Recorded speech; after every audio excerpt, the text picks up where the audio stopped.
we talked about the parts of the cell that are common for all bacterial cells, right? Can you name them? Cytoplasm, sorry. Cytoplasm, whatever. Cytoplasm, ribosome, what else? Huh? Nucleoid and plasma membrane.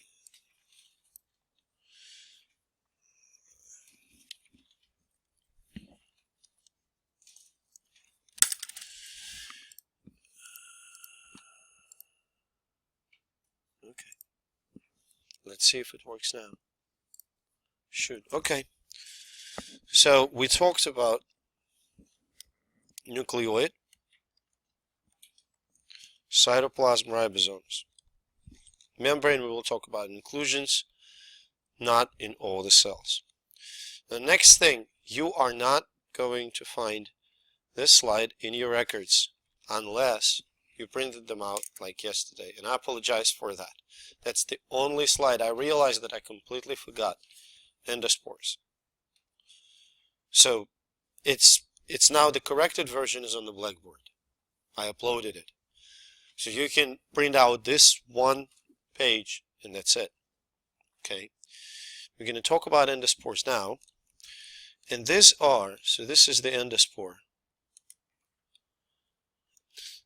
Endospores are the special structures that some bacterial cells form to protect their DNA, their genetic material only, from the environmental conditions such as dryness, radiation, lack of nutrients, anything that can detrimentally affect bacterial growth. I want to highlight it again. It's a DNA that they protect, not the protein.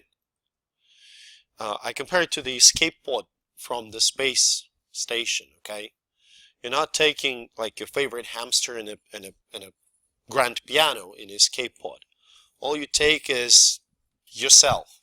Okay, so that's DNA. So how it is formed? The process of endospore formation is called sporulation. During sporulation, first DNA has to be replicated. So you have two copies of the genome. And the genome, one copy, starts to get enclosed into the protective covering. That protective covering is called spore. Okay, there are several layers of it that include multiple proteins, glycoproteins, and eventually the spore is formed, and at the same time the vegetative cell in which spore was formed dies. Because essentially spore formation, sporulation, is stimulated by things like dryness, right? So bacteria dry out, but spores remain. You can find a ton of those spores on the dry surfaces even in that room, like on tops of the cabinets. Spore can be in that spore form for a very long time. Not days, not months, we talk about years. Possibly hundreds of years. When spore decides that it's time to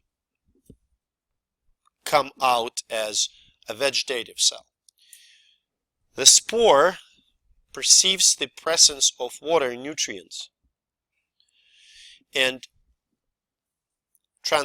it develops into a vegetative cell through the process of germination. So sporulation is the formation of a spore. Germination is the formation of vegetative cell out of the spore. You can see some vegetative cells here, the red ones, with the bluish spores inside of them. The reason we pay so much attention to the formation of spores and the spore existence, and I want to tell you, endospores, endo from the inside, right? and the spores of bacteria have nothing in common with the vegetative, with the reproduction spores of fungi. Those are completely different structures with completely different intents and purposes. Why we pay so much attention to this spore formation? Not all bacteria can do it. That's important. Most actually cannot. But there are several genera of microbes, of which most notable are bacilli and clostridium. Bacillus and clostridium, different species of those microbes, can form spores. Bacillus anthracis, the causative agent of anthrax, is a great spore former. Clostridium, we talk about tetanus. Everybody knows tetanus. We've heard about it. You get vaccinated against it. How do you contract tetanus? Does anyone know? If you, God forbid, not vaccinated. Wound. Yeah. Step on the rusty nail. Okay? So Clostridium tetanus, the microbe, exists in the form of spores in the soil. Dirt. Okay? When you get dirt into the open wound, it senses fluids and nutrients. Germinates, causes tetanus. Make sense? Bacillus anthrax. Everybody heard about this microbe after the attacks in 2001, when allegedly, actually, a gentleman from CDC started to send out letters with the spores of the microbe. Spores are very resilient. They can withstand heat, boil. You cannot actually, by boiling, you cannot destroy spores. You have to autoclave them, the spores. And anthrax is easily spread. People inhaled the spores of the microbe and developed the respiratory form, pulmonary form of anthrax, and it's highly lethal. Another interesting thing about anthrax, it's normally a disease that affects cattle. It's enzootic. It means that it lives in cattle, in cows and deer and something like that. So when cattle get sick, animals have to be killed. Make sense? What do you do with corpse of infected animals? Infected, huh? Well, infected. If they were infected with anthrax, what are you supposed to do with them? Burn them. Exactly, burn them. Now, how you burn the body? Good if you know that. I don't want to know why you know how to burn the body. How to burn the body?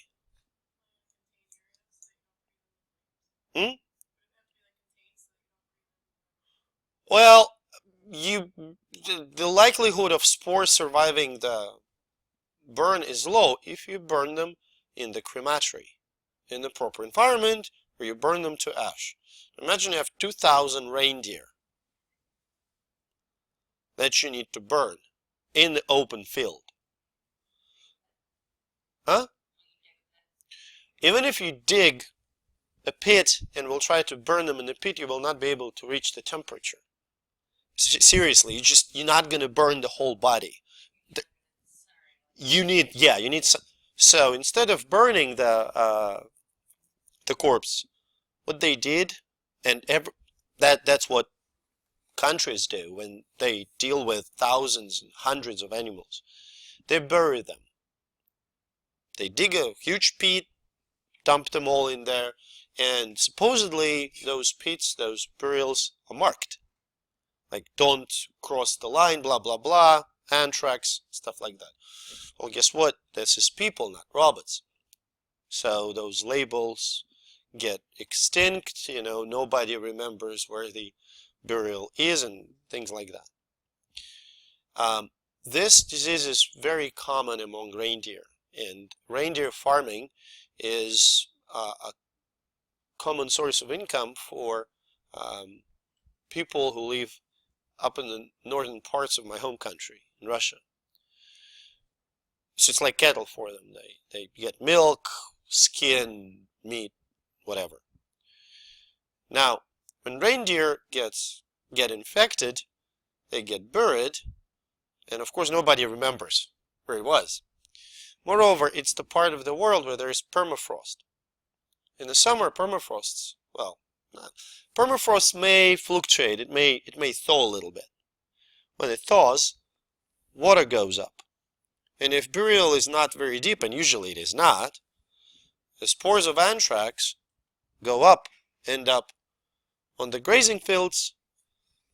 Other reindeer contract it, and it spreads like a forest fire through the herd. Reindeer get sick, and people get sick. About 6 months ago, another outbreak, 300 people sick, 2 dead. They actually contained it pretty well. They isolated all infected people, treated them. It's treatable disease. The problem is very fast going, so people die very quickly. And those who died, they were pretty much doomed. They got respiratory form. It's like 24, 48 hours. So you have to think, and that's all about spores, because spores can remain in a soil for years. Now, we're going from the inside to the outside of the cell, and the next stop would be the cell membrane. I just want to remind you, I suppose to know that cell membrane consists of the phospholipid molecules. These phospholipid molecules have 2 parts. The heads that contain phosphate and glycerol residues, and they are hydrophilic. Okay. The tails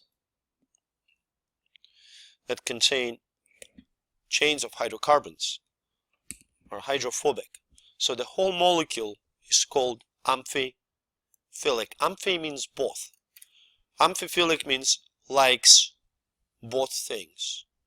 So it likes water and likes lipids. Interacts readily with water and with lipids. Now this is actually a very elegant structure to separate 2 water-contained environments. The water-based cytoplasm inside of the cell, and usually water-based environment outside of the cell. Make sense?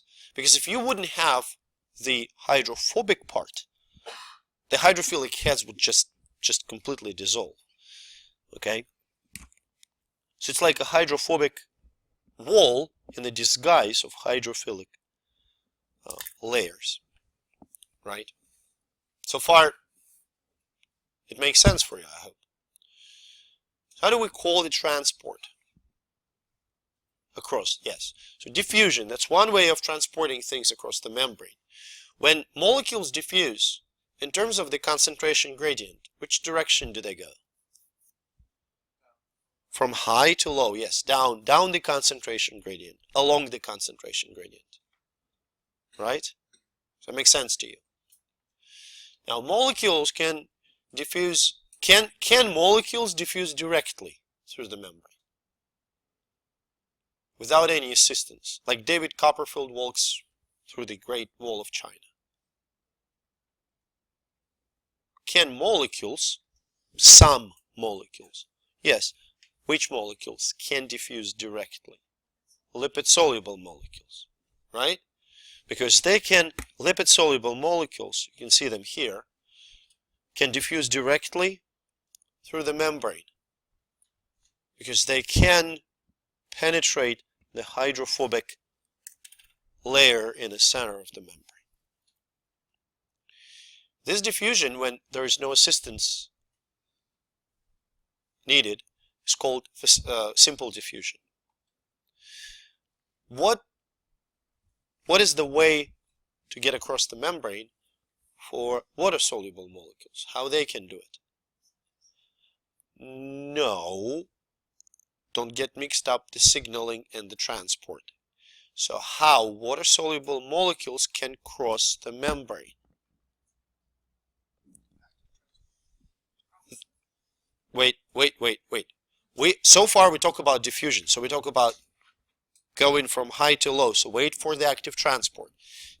Osmosis. is an example of a diffusion. It's a water diffusion, okay? But what about other molecules? If we're not David Copperfield, if I'm not and I'm not, how can I get through the wall? What do I have to use? A door. How do we call, quote unquote, doors through the, yes, channels? We call them transmembrane proteins, right? Proteins that span the whole thickness of the membrane. Make sense? So this water-soluble molecules will use transmembrane proteins, channels, carriers, to cross the membrane. You can see the example here. This green molecule, whatever it is, uses the transmembrane protein to cross the membrane, going from high to low concentration. One thing that's quite important, these transmembrane proteins, these channels, they allow the passage of ions or whatever it is in either direction. It depends only on what? Direction of transport depends on what?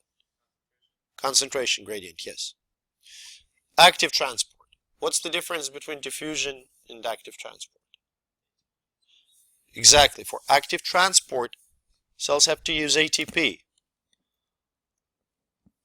So we call those transmembrane molecules that use ATP and move ions across the membrane, we call them pumps. Why ATP? Exactly. Because the molecules move from the lower I honestly don't know where the lower or the higher in this picture, but let's say this is lower, this is higher. So molecules will move from the lower to the higher concentration against the gradient. And that's why they need ATP. Does that make sense? Okay. Any questions on endospore and the transport across the membrane? Now the topic that we're going to cover now, the topic of cell wall, is one of the fundamental concepts of bacterial biology, should I say, because it determines many features of the microbes, the structure of the wall. So bacterial cell wall consists of a polymer that is called peptidoglycan, based on the name. Which two fundamental building blocks you can expect to see there? If it's peptido, peptides which consist of even smaller molecules. What makes up the peptide or protein? Amino acids, okay? So you see the peptido fragments here, the short chains of amino acids, right? And the glycan part, more broad, more broad. Glucose belongs to the class of compounds that we call them sugars, carbohydrates, okay? So in this case, it's N-acetylglucosamine, the blue spheres. They're not spheres, of course. And N-acetylmuramic acid. If you look at the structure of both gram-positive and gram-negative cell walls, you will notice that chains of carbohydrates are connected to each other by the peptide linkages. You see that? Now, if you would look at your short, you will see that the fabric is a lattice of individual threads, right, that are perpendicular to each other, pretty much. This is the fabric of the cell wall, okay? It's a lattice. And it makes the cell wall, this lattice structure, those crosslinks, peptide crosslinks between the carbohydrate chains, make it very mechanically resilient. It can withstand internal pressure, so cell does not get lysed and so on, right? Now, what are the, we'll get back to the implications of this structure, and now I want to show you, we compare together how gram-positive cell wall is different compared to gram-negative. Now remember, when we talked about gram-positive, gram-negative, when was the first time we mentioned that? Gram-positive, gram-negative. When we talked about what? Staining. Yes, it's a staining. It's ability of microbes to retain a stain, crystal violet, right? And it actually is that property, that feature, ability to keep the stain in, is determined by the structure of the cell wall. So in gram-positive microbes, cell wall, with cell envelope, okay, let's call it a cell envelope, has two layers. First layer of cell envelope is plasma membrane. That's what every cell has. And then gram-positives has very thick layer of peptidoglycan. As one of my students said today, it's like an open-faced sandwich. Okay, so you have bread and you have meats. And that's it. Two layers. The peptidoglycan layer here is penetrated by the molecules of teichoic acid. Teichoic acid has multiple functions. It may contribute to the immune response. It may serve as the virulence factor by increasing adhesion. How do you think increased adhesion works as a virulence factor? What is virulence factor? I said this word before. What is virulence factor? Well, think. It's mental exercise. It would be a feature, effectiveness of what? To cause a disease, right? Virulence factor is a feature that increases chances of microbe to cause the disease. You may have heard about highly virulent microbes, not avirulent microbes. Highly virulent are very likely to cause the disease. Does that make sense? So how ability to adhere to surfaces can be a virulent factor? Well, it's sort of a self-explanatory. It's a question which has an answer in it, right? If a microbe can stick to the surface, like surface of lung cells, it's more likely to cause, I don't know, pneumonia. Does that make sense to you? That's one of the functions. Another function of teichoic acid, supposedly, some microbes, transport. They may contribute to the transport of ions. That make sense?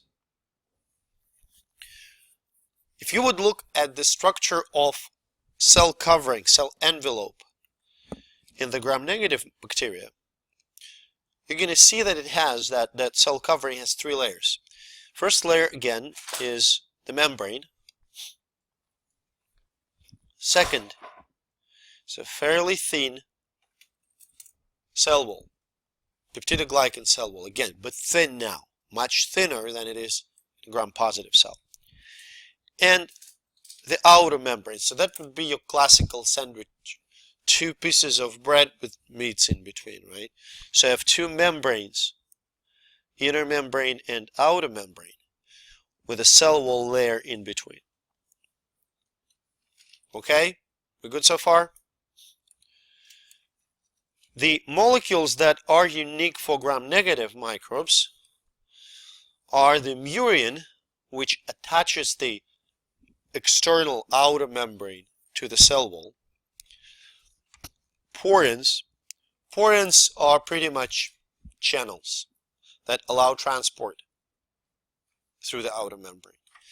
And a fascinating molecule that is called lipopolysaccharide. Those reddish sticks on top of the outer membrane are molecules of lipopolysaccharide. The acronym for it is LPS. It is also called endotoxin. Endo. Well, I hope you know what toxin means. I presume. Endo. What does endo mean? Huh? Within. Yes, within, from the inside. So this is the toxin that is contained within the bacterial cell. Now, this toxin can contribute to, it's a virulence factor, and it contributes to the symptoms, such symptoms of infection as fever, or immune response that's blown out of proportion. When immune response is blown out of proportion, people can go into shock and develop hemorrhage. We've all heard about hemorrhagic fevers like Ebola, right? So most likely the symptoms of that infection are caused not by the virus itself, but by the immune system that went bonkers. Okay? Yes?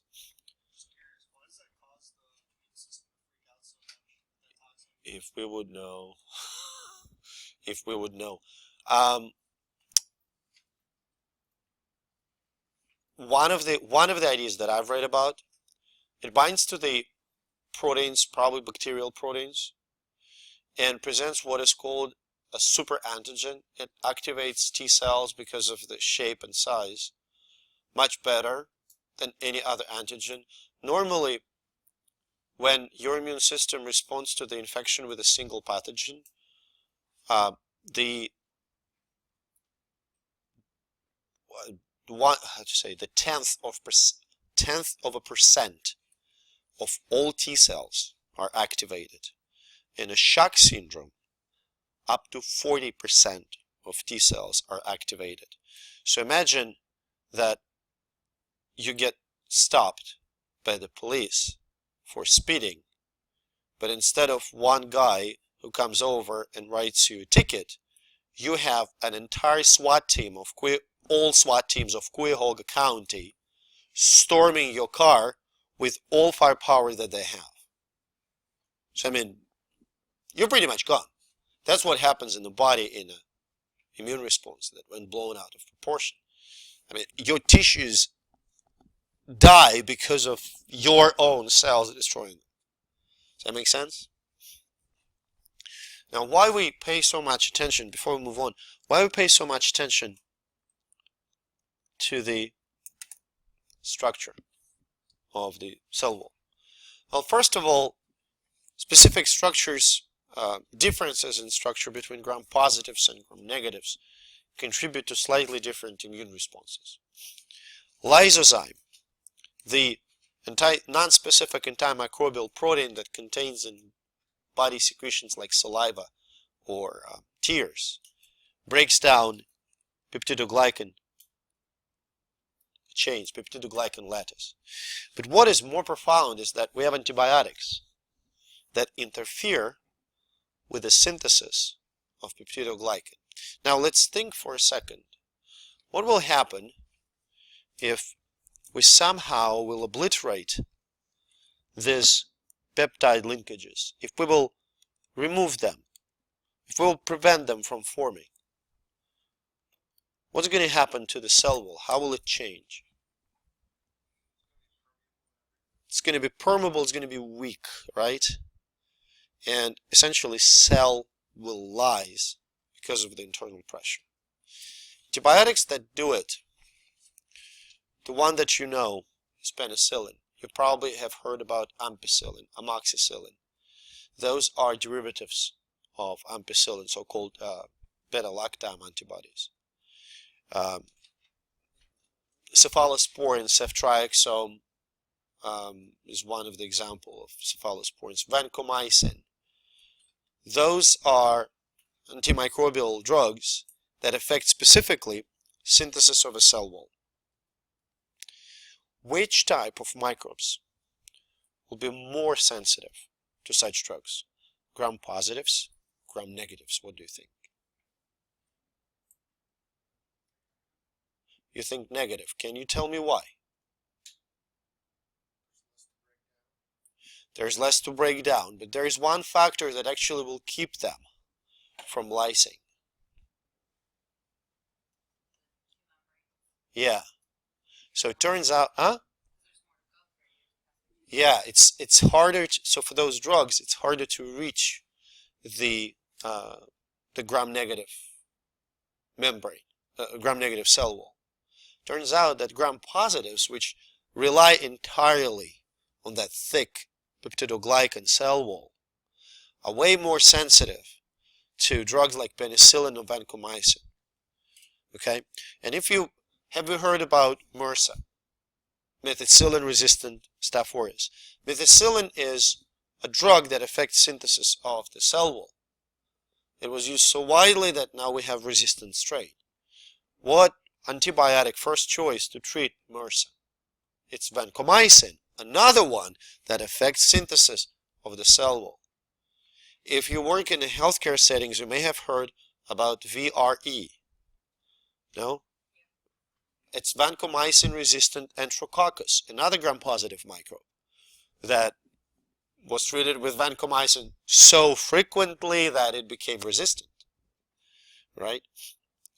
So that's why I told you before, staining, proper staining, identification of whether it's gram-positive or gram-negative bacteria that causes the infection is so important in the treatment.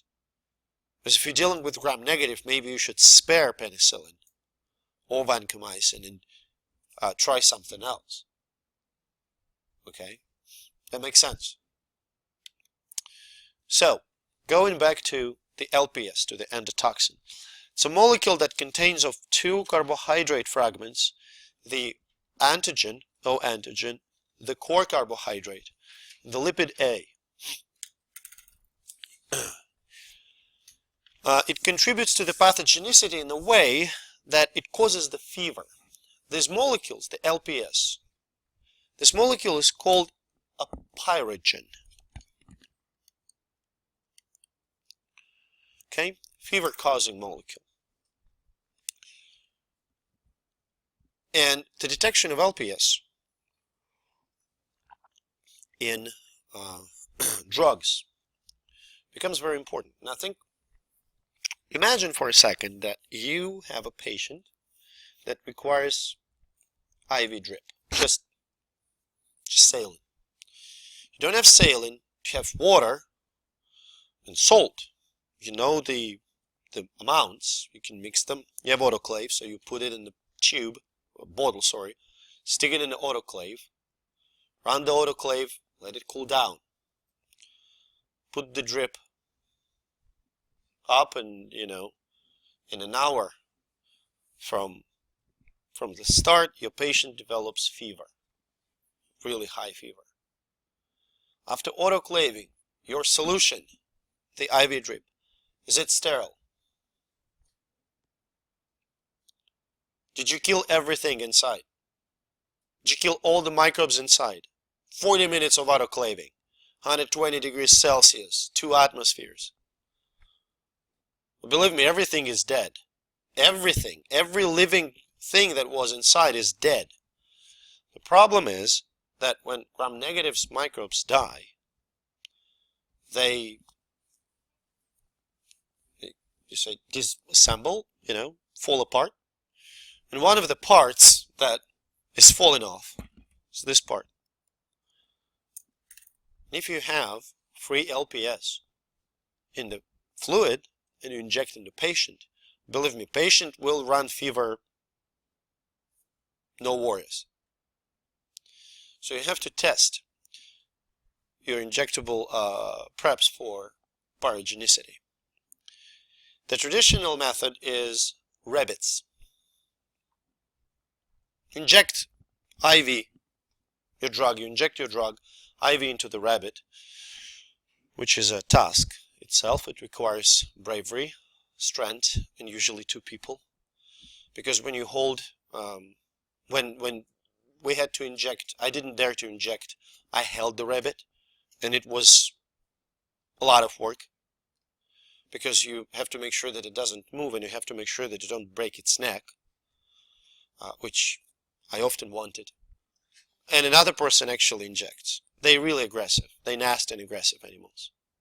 When you keep them in a cage of this size 24/7, I would be nasty and aggressive too. Anyway, And then when you inject it, you take the thermometer and stick it up rabbit's ass like 3 times a day to measure the temperature, which is much easier. So but the problem with that method is that it's time consuming, it's resources consuming, they expensive. Technically speaking, you have to euthanize rabbits afterwards. Although if you test something benign, you can take them home, kill them, and eat them. That's what the people in animal resources did in the place where I worked. And you didn't affect them, so they're pretty clean. You just took them home. They cooked them. Huh? Rabbits! People here in the United States eat squirrels. Come on. Rabbit is a like big squirrel. Yeah, well, a lot of bones, not a lot of meat, but meat is delicious. So, it's expensive and convenient, time consuming. You have to have a building to hold all those rabbits. Have you seen horseshoe crabs? Turns out they don't have blood. They have fluid called hemolymph. Kind of blood, more primitive. The main, as far as I know, the only cell type in the hemolymph is amoebocyte. So these amoebocytes have an interesting property that belongs to both immune response and coagulation response. When a horseshoe crab gets injured and gram-negative bacteria with LPS in the cell wall enter the bloodstream, amoebocytes immediately form clot. So they restrict the bacteria to a certain area of the crab. Okay, they don't spread. Does that make sense? Smart people in the Boston-based company called Charles River and the Safe, they isolated amoebocytes, those cells, made the lysate out of them. Turns out that this lysate, when it is exposed to LPS alone, forms the clot. So you can use the lysate of amoebocytes to detect LPS in fluids like saline or injectable drugs or something else. It's extremely sensitive. It's like 2 orders of magnitude more sensitive than the threshold of pyrogenicity. It's like really, and it's fairly simple. It's expensive, but not as expensive as rabbits. And it's fairly easy to work with. Okay. How do you think people get hemolymph? Do they kill crabs?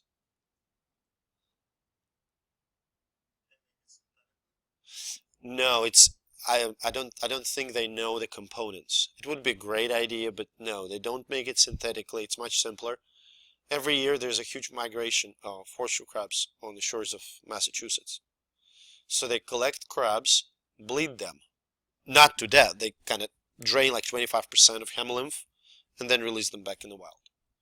It's all done it's not like, free hunters come in and just bleed the crabs. No, they collect it in the proper way, bleed in sterile conditions and stuff like that. It's actually a great test. Okay. Some microbes have other structures of the cell wall, like mycobacteria. You all know tuberculosis. Mycobacterium tuberculosis is a causative agent. There are also other mycobacteria, Mycobacterium bovum and Mycobacterium avium may cause infections similar to tuberculosis in patients with AIDS. Mycobacterium leprae causes leprosy. So those cells, those bacteria are technically speaking gram-positive. Plasma membrane, have peptidoglycan, but on the surface of peptidoglycan there is a layer of mycolic acid. Mycolic acid is a waxy substance. It prevents mycobacteria from successful phagocytosis. Turns out what happens to them, macrophages, the phagocytic cells, ingest mycobacteria. But then mycobacteria survive inside of the cells that are supposed to kill them. and continue to thrive. Mycolic acid protects them. So to detect these microbes, we use acid-fast stain, and often mycobacteria are called acid-fast bacteria. It's just different staining agent, different conditions. You can see the red acid-fast stained bacteria here. Some microbes don't have cell wall at all. The group of bacteria called mycoplasma, don't mix them up with mycobacteria. Mycoplasma is a different one. It's the smallest independently living cell with a little bit more than 500 genes. Various species of mycoplasma cause infections of urinary tract, things like walk-in pneumonia, it's mycoplasma pneumonia. These guys that do not have cell wall, called millicutes, in opposite to the ones that do have cell wall, we call them firmicutes.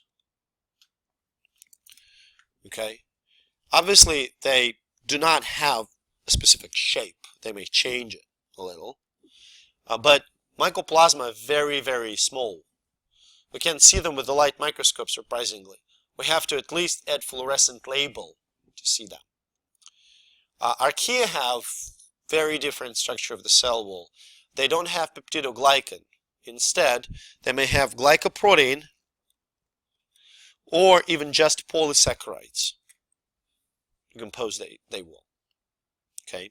Before we move on, I want to highlight what you should know. So, differences between gram-positive, gram-negative, unique molecules that can be present in both, and difference between those two and acid-fast state. Well, understand the idea of not having a cell wall at all, it's normal, and archaeal cell wall is very different.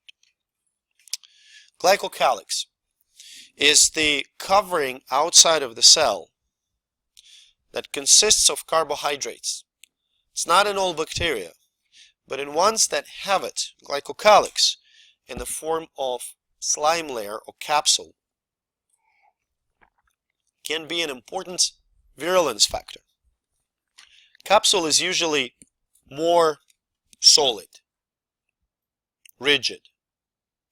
Its primary function is to protect the cell against phagocytosis. It's kind of a suit, protective suit, okay, like armor. It also helps cells to attach to the surface, and obviously when they attach better, their virulence increases, right? Slime layer is more loose than capsule. It works more towards the adhesion. It confers some protection against phagocytosis, but not so much. Now, both slime layer and capsule contribute to adhesion, contribute to formation of special communities of bacteria that are called biofilms. And if you would look through the scientific literature, microbiology literature now, you will notice that studies go farther and farther from studying microbes in the planktonic form. Remember liquid culture that I used to inoculate the bench? That was planktonic form of bacteria. Studies move towards biofilms because bacteria exist in the form of biofilm almost everywhere. From the rocks in a pond, slimy rocks that you step on, to your teeth. Your teeth are constantly covered with the biofilm. And when you brush them, by the way, brush them, floss them, you don't remove bacteria. Don't get too optimistic about that. You bother the biofilm. You destroy the community. So they have to rebuild it. So it's kind of the, you're not going to win. You're just going to keep the tie. Okay? Because if you stop, they will flourish, obviously. So bacteria in these communities exist in the relationships that can be described as mutual or synergistic. Can anyone tell me what are those terms? Mutual, synergistic, what they mean? Work together. Well, there is some difference. Synergistic is when each species by itself, each microbe by itself, can survive individually. But when they together, they benefit from each other. Okay, so in biofilms, those microbes will expand. Mutual is when the interaction, mutually beneficial interaction, is necessary.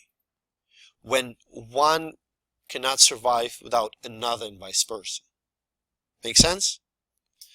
Usually it's not like 2 species or 3 species. We talk about many species in the community that may provide nutritional sources for others, or protection by antibiotics, or share, or like use different ecological niches and so on.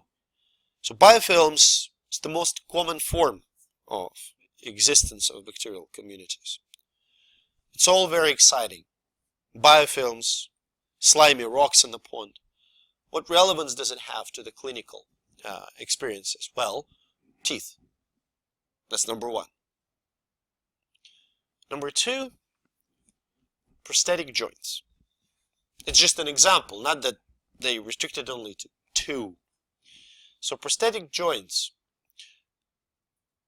no matter how clean you try to keep them, there's going to be some bacteria on their surface. When you put those prosthetics into the human body, like in a I don't know, in a hip joint, okay, microbes will start to grow there. And people who receive the prosthetic, they may end up having antibiotic therapy till the end of their lives, because that therapy is the only thing that will keep microbes under control, microbes that can otherwise form biofilm on the surface of the joint. And if biofilm is formed and microbes start to proliferate and grow, and they may end up getting in the bloodstream, cause inflammation of the replaced, tissue around the joint and so on. And that can be absolutely horrible, absolutely detrimental. So joint may have to be completely replaced. Yes? So again, thrush. It's a great question. Thrush itself is not a community. It's a single species. But you can say that it grows in the form of biofilm. And I don't know if there are any studies that would investigate in any way interaction between the Candida albicans, which is thrush, and other species in the mouth, depending on where Candida grows. If it's you refer about to the mouth, yeah. So it's a Candida albicans. It's a fungi, but it's an element of the whole microbial community of the mouth, and this community is definitely biofilm. So you can see if you knock out some of the members of the community, others start to expand. There you go. Okay. Did I convince you about the importance of biofilms? Now, some microbes have so-called S layers. We don't really know what they are. Usually made of the structural proteins or glycoproteins, and they may contribute to resistance to osmotic pressure, internal pressure, or actually serve as a cell wall. But we don't really know what the structure. Okay. You can see here, by the way, that's the great capsular staining. You can see this white areas around the cells, the capsules. Movement appendages, flagella, well, not all of them. Various appendages, okay? Flagella, movement appendage. I found a great way to illustrate how flagella works. That's how it works. So flagellum consists of 3 major parts.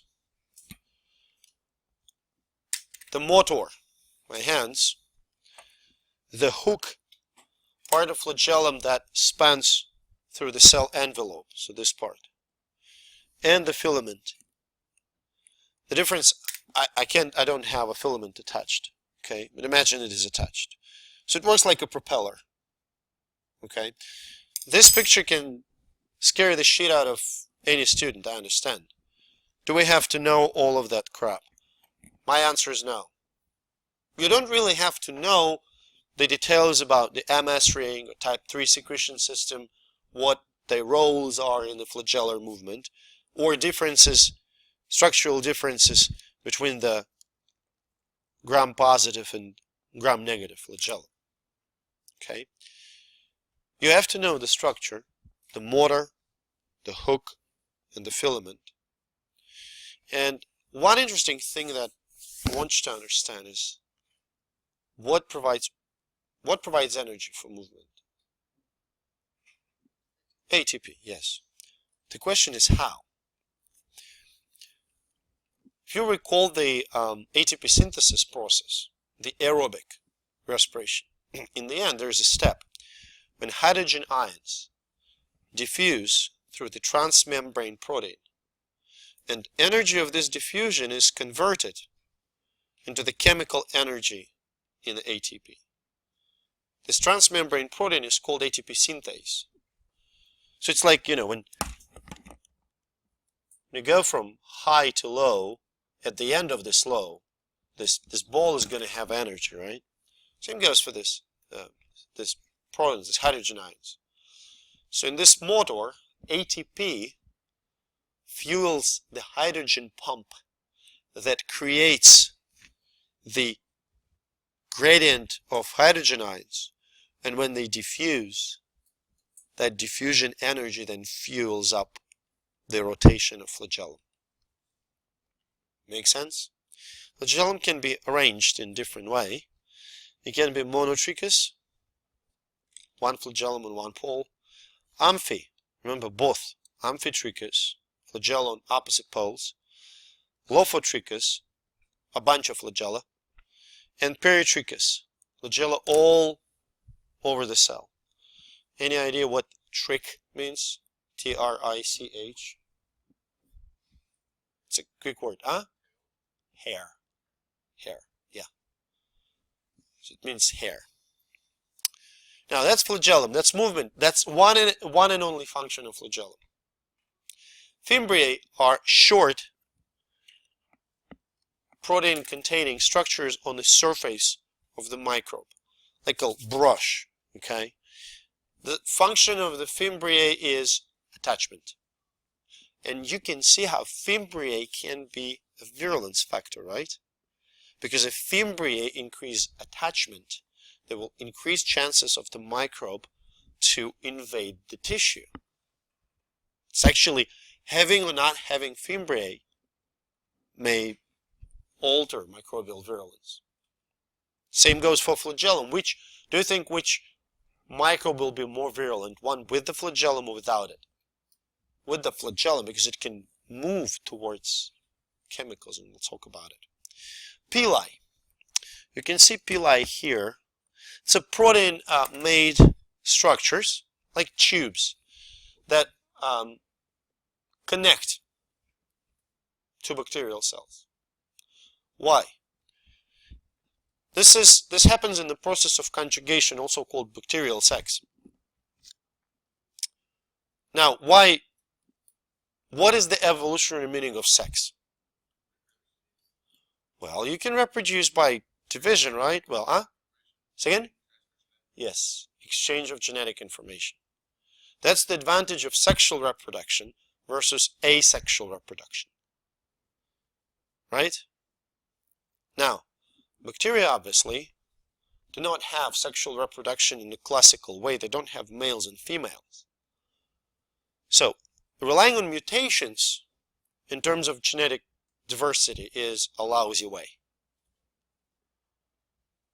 You have to exchange genes, and pili give microbes this opportunity. So say if this bacteria have certain gene, and this bacteria does not have a gene, during conjugation, during that bacterial sex, this gene may be transferred. There's a chance for it to be transferred to a new recipient. Now imagine that this gene confers antibiotic resistance. If this gene provides the advantage, if you have antibiotics in the environment, then this gene will spread through the population, and you will select for the microbes with antibiotic resistance. That makes sense? It will dominate in population only if it provides advantage. Like if you have a gene that kills the host in 15 minutes so the host does not transmit the bacteria, this gene will be eliminated right away.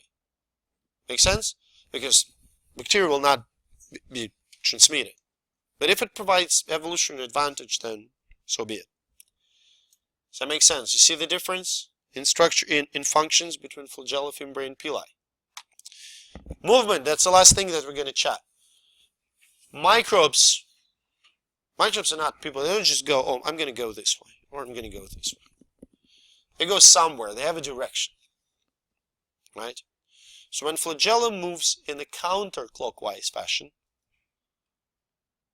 the bacteria run. That's an official term. They run. They run towards something. They run towards a chemical, towards light if they're photosynthetic, towards magnet. We don't know why they do it. That movement towards higher concentration of chemicals is called chemotaxis.